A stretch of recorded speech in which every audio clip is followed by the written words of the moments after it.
County jail drug epidemic. So if you don't know where I stay, bro, you should react to my YouTube channel. Bro, we could do that later.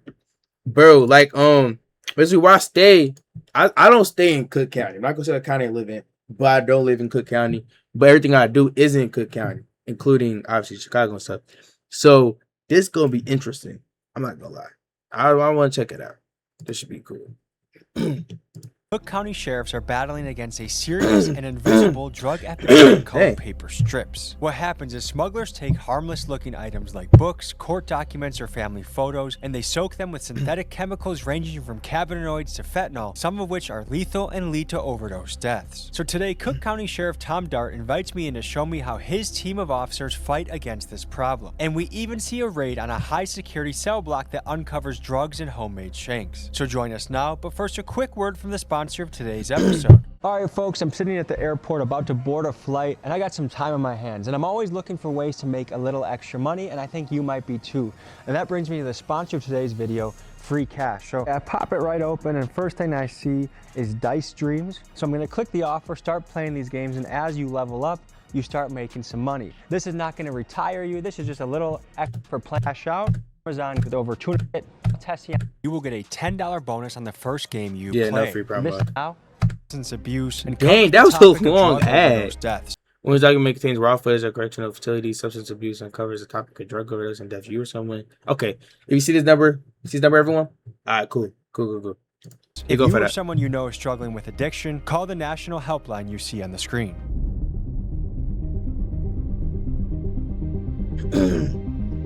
This is Tommy G, Tom Grishesky. Hey Tommy G, I already got the heads up about you. You're good. Thank you so much. Bye. All right, folks, we are at Chicago's notorious Cook County Jail, and we're going to be looking into their drug epidemic with the strips, the paper strips. And this is an extremely notorious Chicago jail. I mean, just where we are right now, this neighborhood is hotly contested. Wow. Little village territory where we have the Two Sixers, the Latin Canes, Satan Disciples, Maniac Disciples, and all sorts of gangs just all over the place right here. When they lock them up here, the guards have to figure out a way to keep it safe, which is a logistical challenge. This is a place I'm very excited to learn about. We'll bring you in just a moment. All right, back in the paddy wagon again. I can't imagine spending any amount of time in a place like this. This dude does like content like this? This is so cool. 3.5 mil? That is crazy. I've never heard of them. This is like really well made. I might watch some of these off camera, not gonna lie. Frequently puts you back behind these walls. To me, is kind of a mind-blowing loop to be stuck on for a human. But I also think it has so much to do with neighborhood, culture, and structure, and influences. That's one thing that if you want to change America from the ground up, we gotta increase fatherhood. We gotta make reading and learning cool. We gotta make cleaning up litter and taking care of the environment cool.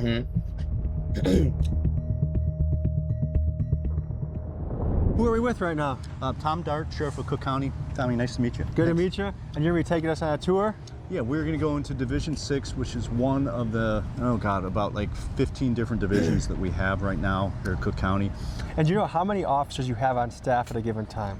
Oh, a little under 3,000 correctional officers, correctional deputies, period, and run 3 different shifts. And depending on the population a little bit, it goes up and down a little bit. So this paper strip drug epidemic has been a big challenge. Yeah, Tommy, the whole opioid epidemic that hit us about 5 or 6 years ago in this country hit everybody and hit every aspect of society pretty hard, so it was not unusual for it to appear here.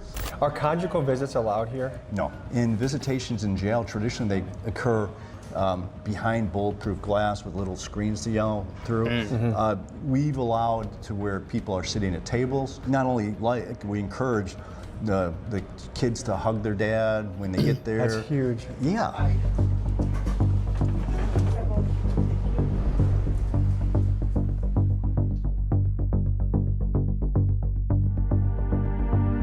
Oh, they got smell of the packages.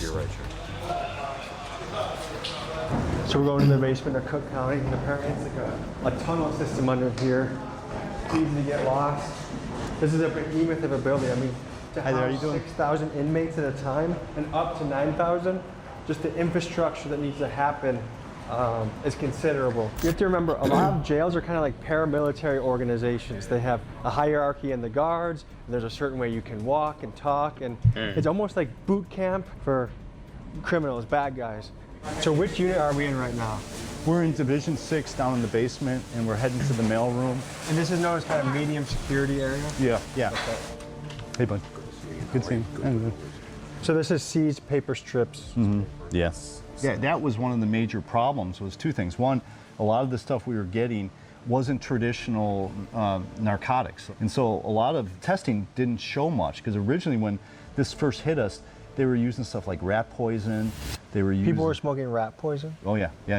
Not only is the substance easy to smuggle, but it's a Russian roulette of a drug because it's almost impossible to know what you are smoking. For example, there are reports of this paper drug being delivered coated in toxic compounds like roach spray and rat poison. Now folks, the most common chemical application on the strips is synthetic weed, which is also known as K2 or spice, which as a high school kid in Illinois in the early 2010s, I experienced this stuff firsthand. It is an incredibly intense high that sometimes resulted in me having to lay down and basically hallucinate. It is spice, which has a high chemical application on the strips is synthetic weed, which is also known as K2 or spice, which as a high school kid in Illinois in the early 2010s, I experienced this stuff firsthand. It is an incredibly intense high that sometimes resulted in me having to lay down and basically hallucinate for the first 10 or 15 minutes of the experience. And this is just another dangerous aspect of the strips because it can leave the intoxicated inmate incredibly vulnerable to being attacked, or in the case of what's happening in Georgia state prisons, tied up to be extorted for money. And so now Cook County sheriffs face a tough catch-22. They can either continue to allow physical paper documents through the mailroom, which civil rights advocates would say is a protected First Amendment right, or like other jails and prisons, they can completely ban mail altogether and force inmates to receive digital copies of communication. So none of those things would hit if you test them because they aren't illegal substances. We test enough of it just to know what it is people are trying to sneak in these days, and it's now like different variations of cannabinoids that they're doing that keeps changing. We put so much time and energy into this thing, buying machines, not just dog sniffing, because none of the traditional stuff worked. We added all this stuff, but then we opened up all sorts of criminal investigations of people bringing it in. This month, a corrections officer was accused of agreeing to smuggle in drug-soaked papers in exchange for $2,000. Outsiders, insiders bringing in the whole 9 yards, and in doing it, one of the times we did it, we did a search warrant, got in the house, and found all these things that this guy was using to make these compounds, and with it he had like his formula that he was doing. Yeah, this is some mad scientist absolutely kind of job. And he was sending it out to other people too. They'd take money for it. A sheet this size would go for at least $1,500. While filming another story I'm working on covering the programs offered to inmates within Cook County Jail, I got to speak with some of the inmates about the strip epidemic, and here's what they had to say about it. Strips a drug people do on the streets, or is that like a jail and prison only drug? I think it's like a jail and prison only drug. No one's doing that in the streets, right? No, nobody doing it in the streets. Because it's like, and here you really can't get what you get in the streets, so. And what do you think motivates people to do strips? I think some people, when they start doing strips and everything, I think some people just be bored because jail just is like a repeated thing. And that's why programs like this are so important, because it takes some of the boredom out of jail? Yes, sir. What do you think motivates the guys doing this? Let him out. To do them? Some people don't see. Man, I don't care what he did. Let him out. Actually, I care what he did, but let him out, man. You look a nice young man now. Like, some people feel like they never coming home. Some people have drug addictions prior to coming here, so it's a substitute. Te puede matar en algún momento, te pone como estuvieras borracho. Como un zombie? Sí, te pone como un zombie. Now we're about to be on our way to an active raid happening, where we go through a cell block and see if there's contraband in the unit.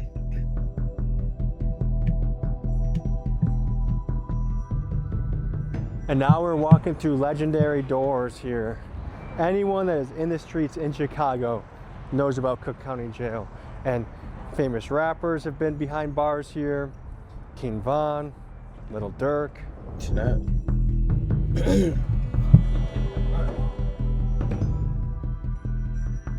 So we're I know that's a walking into, landmark I think it's a over where you wanna briefing meeting for explore, the guards though. before they do the search. All right, we're going to Delta Jack, right? You guys already know with our pre-briefing, half in the front, half in the back. Everybody hits the floor. No deviation from that. Everybody hits the floor, everybody gets cuffed. When they hit the floor, make sure that you're observing, right? Make sure nobody's fiddling with anything in their waistband, trying to ditch any contraband, weapons, whatever. Cuff them. Once everybody's cuffed, couple of you guys break off upstairs. We'll make sure the bathrooms upstairs are clear. Everybody gets assisted to their feet, escorted to the wall. Everybody gets a good pat down. They're going indoor rec. Be safe. You guys know where your partners are. Where your partner goes, you go. Okay? Nobody's alone. But we gather information through various avenues to determine who has the contraband. Which person, maybe it's not on person, maybe it's under a sink, maybe it's somewhere under a water closet, somewhere they have easy access to. But through various ways of information, that's how we get it and we narrow it down. All the information together, like, okay, I heard it from here, we got it from here, we got it from here, it's all linking up, then we go hit it. All right, here we go. You always feel the excitement in the air before a raid. These officers are getting ready to launch a full-scale blitz on a maximum security unit. In order to overwhelm and quickly subdue every single inmate, they are going to sweep the pod from 2 different entry points with the goal of no inmate being able to have the time to hide contraband or flush drugs down the toilet. Let's see how this goes down. You think the inmates know you guys are coming? It's 50-50.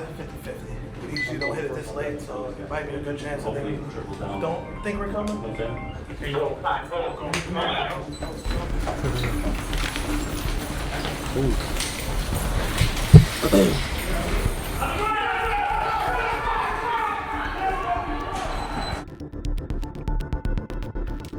Primary protection facing is high security. Okay. They got everyone on the ground. The first step is securing everybody. Look, you see people peeking their heads out of their cell too. But to be an inmate and to not know when this is gonna happen, that at any moment throughout the day, they can come in, rush you, and start the search. If you're on the side of smuggling, you have to stay on your toes at all times. What are we looking at so far? So you have a shank made out of a screw. And then here you got what we call roaches, right? We haven't opened it up yet. That's fine. This was laying on the ground, this was laying on the ground. But you think that's strips? So usually, typically, yeah, each roach will contain multiple strips. Dang. This is basically what it is cellophane that's rolled, right? And they roll it until it gets really hard. And what they'll do is they'll stick it like in a sock, they'll tie it into it, and they'll use that as a weapon. Here it's a magic shave cream, but it's filled with feces. Really? Yeah. So it's a weapon, a biological weapon? Pretty much, yeah. Yeah. Well, I mean, what would be the other purpose of filling poop in that? What I like to think is I feel like we've been Don't doing poop pretty in it. well recovering weapons, right? So this is like their last resort. Okay, so right now behind us, one by one, every single inmate is being searched, and a search is an unpleasant experience. Some of these guys are getting their shoes taken off, socks taken off, they're getting felt around the groin area, the most common smuggling areas. Another shank. Yeah. This is a wick. That's out of toilet paper? I believe this is toilet paper. Yes, toilet paper. So what they do is they'll light one end of it. This is what they use to light up fires. Or the roaches that you saw earlier, that's how they light them up. One thing to highlight, look, so this is made out of a haler, a medically necessary piece of equipment, but if abused can be turned into something that can stab somebody. And this is the fine line that a jail has to operate, is human freedoms, healthcare, danger. Another thing to note here is I was curious how the segregation might work, but I do see Latinos, blacks, mixed. Some jails racially segregate, some do it by gang, some do it by age, some do it by level of danger to society. But how you sort people is a recipe that can either make safety or danger depending on how you do it. A logistical question that every jail has to think about. So anyone that is wearing a green jumpsuit, it's apparently because they've either indecently exposed themselves or got caught masturbating. We tell everyone not to search the day room, especially when there's none of these guys present. These individuals, if there's stuff hidden in the toilet. Bro, y'all don't have him Majewski at the table when he's sitting there. That's kind of how he feel a little bit. I don't know his credentials, bro, but the main thing with he's that kind of like shadowing. This is like a big intern. Clearing the tier, make sure all of them are gone. If there's a weapon or some drugs That's real in that interesting, toilet, it's not going anywhere. Does each guy have a bathroom in their cell too? Yes. Yes. So this is the community room if they're out and about. Are they allowed to have any sort of towel? No. Another shank. Another shank? I knew I saw something. Looks like to be another screw. Make sure it's just clear. This is the only division that has these where you can kind of control. The skin's got to touch it, but see, that's a problem too. If it's not lighting with the skin, that means that it's tampered with. And what are the implications of this being tampered with? They could loosen these screws, which allows this to come up, exposing the wires. Attempt to light fires or just conceal contraband in there. I mean, these guys have all day, every day to figure out how to hide this stuff. So we just start from the back and just work our way this way. But every nook, every cranny has to be searched. Excess food. So I usually start with the windows, just because it's all the way on the end. They can hide stuff in there. So when we're doing this, the main thing we want to do is we don't want to mess up their stuff. We don't want to be bogus. But for us, we go picture by picture, paper by paper. These guys are ingenious. They could have 2 pieces of paper glued together with drug-soaked paper in between them, and just any quick glance, you wouldn't even notice. So this is usually a big indicator. I feel like this is kind of showing like the lens you really don't see. I feel like it's kind of been. I'm taking a criminology course, so I'm kind of doing my homework on it quite literally. But I feel like a lot of times, I don't want to say cops get a bad rap. I feel like as a black person, I can't say that, but I do feel like it's just in the sense like not all black people are ghetto, not all cops are bad. You know what I'm saying? So I feel like this getting that lens of like maybe some of these dudes really do want to check, like how he said they don't want to be bogus, mess up their stuff. You know what I'm saying? Like he's really like searching through it. You feel me? But he don't want to be bogus. So I feel like it's offering that lens, also offering the lens of like the other side, not just man, free my brother, he locked up. Now we gotta see the other side of it, like what the guard system gotta go through. You know what I'm saying? So I like looking into different lenses like that and kind of go into things open minded as well. The holes in the mattress. This guy, he had something in there. So yeah, with these books, you just essentially, these might just be bookmarks, but we got to make sure that they're just bookmarks. Because in between any of these pages could potentially be, and not even just drug-soaked paper either, staples, paper clips, tattoo needles, really anything. Do raids happen on a daily basis? That's our whole function. I mean, we wouldn't describe them as raids. They're targeted searches or just regular tier searches. They have to be done. It all depends on the information we have, the intel we have will determine if we're gonna make a strategic entry through the front door, the back door, both, if we're just gonna hit a cell or 2, it all depends. A lot of planning goes into each one of these. Have you seen any overdoses happen in these units? Yes. In 2023, Cook County Jail had 18 inmate deaths, and a third of those were due to drug overdoses, making this drug problem the single greatest cause of unnatural death in the facility. The 50th time this year, the Cook County Sheriff's Office makes an arrest related to drug-soaked paper, including occasionally the guards themselves. This month, a corrections officer was accused of agreeing to smuggle in drug-soaked papers in exchange for $2,000. Folks, because smuggling a single soaked piece of paper can be worth as much as $10,000, and because it is also very difficult to detect who the dealer is that is smuggling in the drugs, my gut tells me that the economic incentives are too high for this problem to go away anytime soon. Which would you say is more dangerous, the gang violence or the strips? They're both just as important, right? But the paper drugs have been prevalent for the last, how long? It's really picking up steam. But the problem is that with the paper drugs, it's dangerous to not only them, but it's also dangerous to us as well. That kind of might tip the scale a little bit. Justin Wilkes, Chief of Investigations and Intelligence. And what's been grinding your gears lately? Well, for the last couple of years, saturated paper inside the jail. Back in 2023, we had our first death from smoking the saturated paper, and I feel like ever since then, that's been kind of a thorn in the side of the sheriff's office. And what is this drug? I don't know exactly how to describe it because they're all different kinds. There's synthetic cannabinoids, synthetic opioids, synthetic hallucinogens, and so we don't really know. Each one's different. The inmates have a term they use, and when the more potent it is, they'll call the stuff death. Did you get something over here? Yes. Can you show me what that is? They must have had a whip and that started these on fire. So are they making homemade joints? Do they have a piece that they're hitting? Yeah, they're making homemade joints. When you guys raid a cell, how often are you finding contraband? We find it every single time. Every single time? So it never stops? Never stops, ever. I know you're about to search your cell? Yeah. Okay, you want to search it and then walk us through what's going through your head as you're searching? Sure. So I start from the top all the way here, and I'm just looking for anything that they either stuff inside of like these lights, and this came off of the top, so I'm gonna go through it, see if it looks saturated or if they hid anything in there.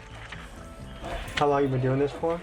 I am going on my 4th year. And what's it like? You know what? I really do like it, and it's wild. But are you attracted to the adrenaline and the excitement? Yeah, I guess so. And here, in between these little joints, they stuff stuff too. This is just a wrapper, but sometimes they put like the Suboxone strips in here, but nothing's in here.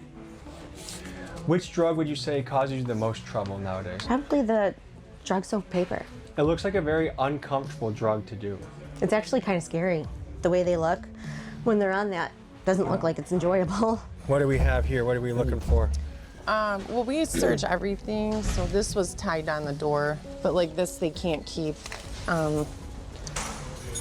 It's like a handmade bag, so it's considered strong. contraband because they do get a shower bag already. She got like a They little hide stuff build. in She here like a little lot. build. She mogging me a little bit. I don't found know. Suboxone a few times, so I always open their mineral cream. So you're the tester? I'll do the testing and write down exactly what was found, like the contraband they're not supposed to have. But if they bring suspected paper, this one's for synthetic cannabinoids, but we also have other tests. So we have the multi, could be fentanyl, heroin, cocaine, meth, MDMA, or we have the opioids test. But you basically just rub on the paper that you think is suspect narcotics. Once you rub it on the paper, there's like 2 vials in the test kit.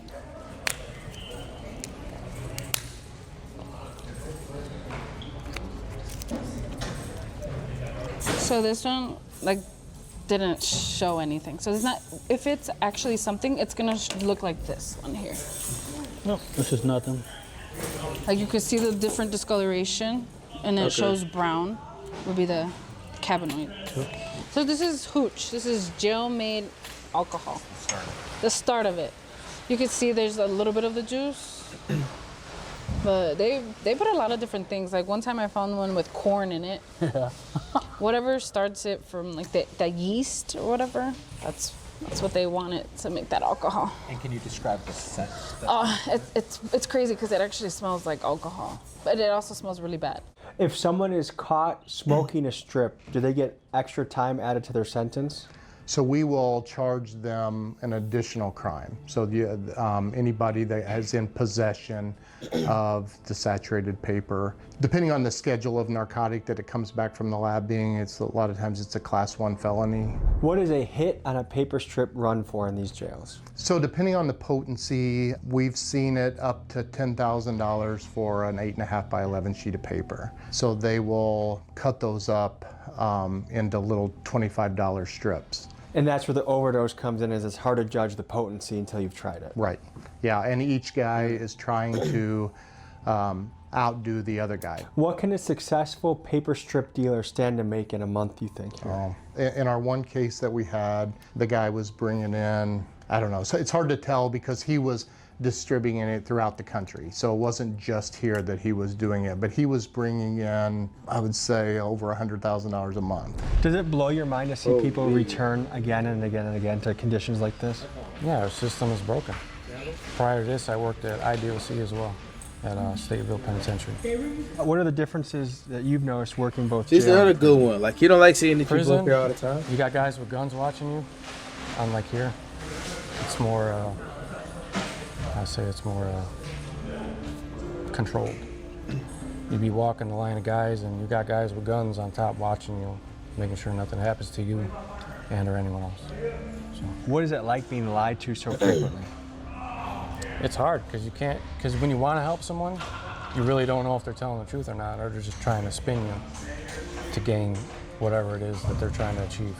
Now that you've witnessed a raid reveal weapons and drugs, let's take you to the basement of Cook County Jail where much of the battle against smuggling is fought. Tell me about your role in this operation. What we do is we search the mail as it comes in. They go through all the mail, but they do not open anything. They just separate it per division. We go over and take all the mail and bring it back over here, and we will open it by hand, and we will search everything. Here they have a mailroom and drug detection laboratory where specialized officers hand search through the packages, letters, and books that come in, and they use infrared scanner technology to hunt for the invisible paper spray drugs. If you were to guess, like what are the different things we're looking at here? Our first instinct when we look at a book, it's all starting to fade here and getting all watered. And so there's sophisticated communication going on where they know, hey, look for pages 152 and 171, Correct. And that's my drug. Absolutely right. Absolutely right. So the vast majority of the book could be innocent, but 3 pages are what can make someone a few $1,000. So it is time consuming. You got to go like through each page and like look at each one. Might be different. So this is a recipe an inmate wrote to somebody else? Correct. Okay, let me just read this out. This is a pretty crazy mixture. K2 spray, which that in itself, wild. Embalming fluid, purple can of Raid, boil the leaf with the water, nail polish remover, fertilizer, bed bug spray. Yes. You guys need to think of better drugs. This is wild to put in your body. How often is a smuggling attempt made, do you think? I mean, I don't have like real stats, but I would say daily. Just the amount of paper that we found in here saturated with something would lead me to believe that it's coming in from every avenue that's possible. And then you walk a weird line between inmate rights and inmate safety. Right. Tell me about that. Most of them are not convicted of a crime yet. They're here facing their trial, and so they're innocent until proven guilty. And so there's this feeling that they have rights and that they want to be able to communicate with their family on the outside world, and you want that for them. You just have to understand that some people take advantage of that. Folks, keep in mind that Tom Dart and his team at Cook County could easily eliminate most of this drug problem by completely banning all physical mail, but they intentionally choose not to. Instead, they believe that the family connection that comes from getting real photos and letters is worth the risk and is a key part of the rehabilitation process. Can you explain what's happening right now around us? So this is the mail room for Division 6, so all mail coming from the outside, from family members, the whole 9 yards comes in here. Before we give it to them, it's examined by machines and by humans to make sure it doesn't have any type of contraband in there. But for our purposes, the big part we're looking for is drug-soaked paper, but we're also looking for everything else under the sun. You want to check out this machine? Yeah, if we could. This was something that we got into when things started really heating up and things were really getting difficult. They call it a T-ray machine. It's not an X-ray machine, so it's safe for your hand. And it's not going to have X-rays, something that's going to hurt your body. What they do is when we get the mail, you put it on here, and it calibrates to the machine. But these are 6x9s. You can select standard mail 6x9 to 10x13s. So this is 6x9. So once you put it on, as you can see, all these red lines, and it's like an air movement. But no matter how much I try to push the air out, all the red, which is deep saturation, comes back in again. And so that indicates there's some uneven weight distribution. Correct, of saturation. Some kind of saturation, some kind of moisture that's inside it. So you're suspect of this envelope? Yes, this one is definitely suspect. So what would be the next step with something that you might identify So I will take as this, potential I'll take this contraband? back, and we'll have it tested, and we'll have it sent for destruction. Now see, this one has a little bit, this is just air. Because as you can see, as I can move it, and it stays gone. See, there's nothing there. So this one's good. How do you quantify the mail that you guys receive on a weekly basis? Yesterday we had 270 yesterday, and out of that we confiscated 20. So about 10% of the mail is potentially compromised. That's correct. Now see, this one is extremely, there's no way I can get that out of there. What we're seeing is the technology's had to adapt. Crazy. Crime is an interesting balance because the criminals are always innovating. They're always going to be slightly ahead of law enforcement, and then they go here, and then they go here. It's kind of like a chess match. There's a couple things. One, they can repackage it. If it comes in, they'll just, seal it back and ship it back. Another thing is third-party Amazon.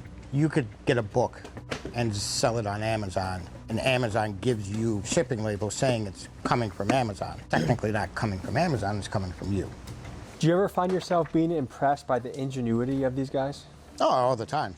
What do you think it would take to have these guys harness that energy in a positive direction in the free world? desire to do it. Sorry. What is that? There's Suboxone right there in the seam. So that orange strip is Suboxone? That's Suboxone. I thought this book was going to pass. Right over here, we caught another one, it looks like, guys. The texture on this right here, you can tell it's been manipulated already. So just to get a baseline, this is a clean sheet? Correct. So clean sheet, okay. And then just go ahead and feel drag it. your finger across. Just keep on. Be careful with that. It takes a fine touch because the ordinary person, if they're not trained, I would just pass this. I have no idea that this is. Yeah, no, that's right away. You can tell its texture. Substances are making it to the city, and then orders are made from inside to out. Unless you just completely ban paper, I don't see how you stop this problem. Director Yassine, I run the Intelligence Center for the Cook County Sheriff's Office. Been with the department 24 years, active as a director for the past 8 years. How do you solve the strip problem? Eliminate any mail coming in here and just make it all electronic. What do you think motivates these guys to take the strips? You know, I wish I had an answer for that. What makes them want to do it? Chasing the high? I don't know. Currently within these jail Watch walls, Tommy which G is more on dangerous? Gang violence or the paper strips? I would say that the paper strips. Folks, that was a look into Cook County's drug smuggling epidemic. Thank you to Tom Dart and his team for This is a very informative video. This, you know, I feel like sometimes amongst all the brain rot I watch and stuff, bro, it's good to have some informative stuff, especially on the channel, bro. I mean, you just need to have informative stuff. But W video, shout out Tommy G, man. You know, we're going to watch him more on the channel for sure. Most def. All right, it's time for COD. I feel like it's like a horrible way